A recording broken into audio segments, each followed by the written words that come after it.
जय श्री राधे। आप सभी भगवत प्रेमियों का हमारे इस YouTube चैनल पर बहुत बहुत स्वागत है, बहुत बहुत अभिनंदन है।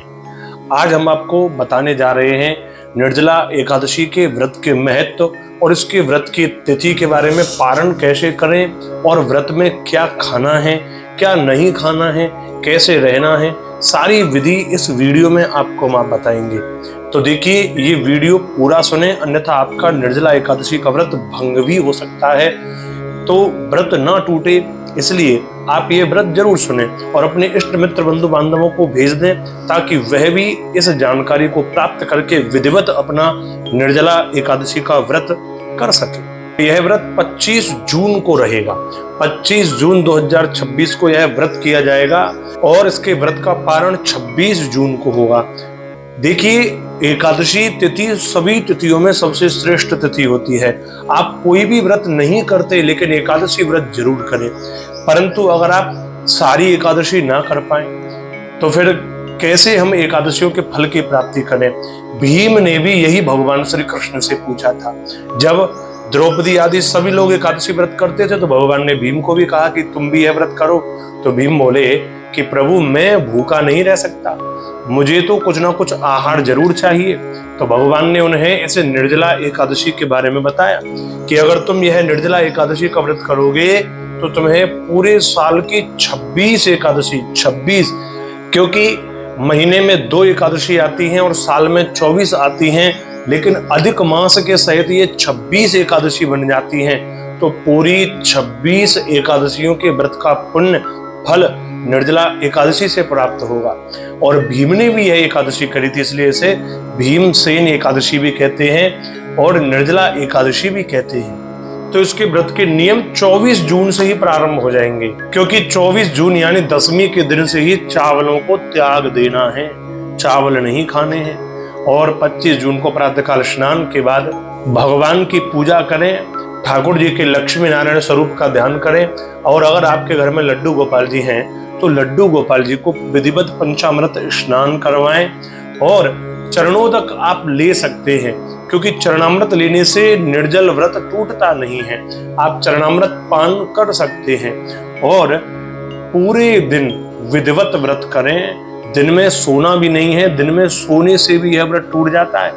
और इस दिन तंबाकू, पान, सुपारी, गुटखा इत्यादि जो लोग खाते हों, अगर वो व्रत करें तो बिल्कुल भी सुपारी भी नहीं खाएं, क्योंकि तांबूल का चबाना भी इस व्रत में वर्जित है।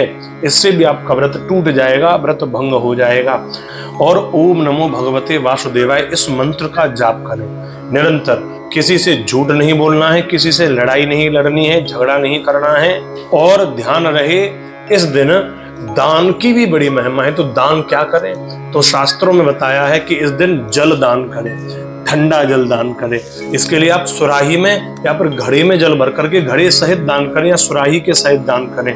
मीठा शरबत लोगों को पिलाएं, मीठे जल का दान करें, खरबूजे का दान करें और अपने पितरों के निमित्त हाथ के पंखे का भी दान करें, क्योंकि इसकी बड़ी महिमा है। आप इससे, ऐसा करने से यह सब पितरों को प्राप्त होता है। निर्जला एकादशी के व्रत की महिमा में आता है।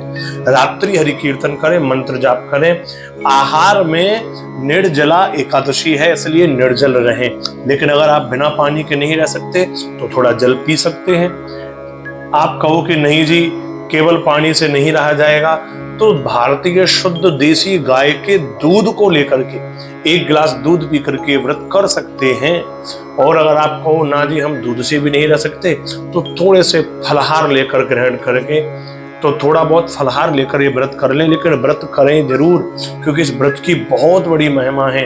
प्रयास करें निर्जल रहें। अगर ना रह पाए तो इस प्रकार जो अभी हमने आपको बताया, इस प्रकार आप ये व्रत कर सकते हैं। और रात्रि में हरि कीर्तन करें, क्योंकि रात्रि कीर्तन की बड़ी विशेष महिमा है।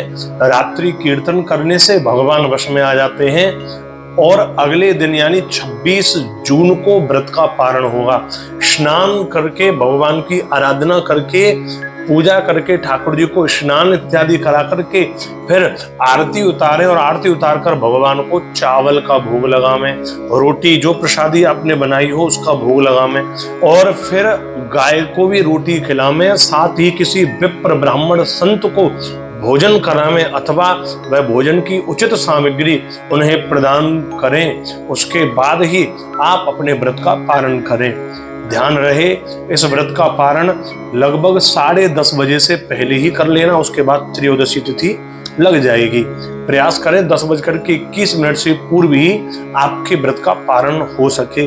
व्रत पारण के समय जो गाय को आप रोटी खिलावें तो केवल रोटी ना हो, उसमें गुड़ रख लें या मीठी चीनी शक्कर कुछ ना कुछ रख कर के तब गाय को रोटी खिलाया करें। खाली रोटी नहीं खिलानी चाहिए गाय को, उसमें कुछ मीठा जरूर होना चाहिए। उससे आपके पितृ संतुष्ट होते हैं, पितरों को संतुष्टि और शांति प्राप्त होती है।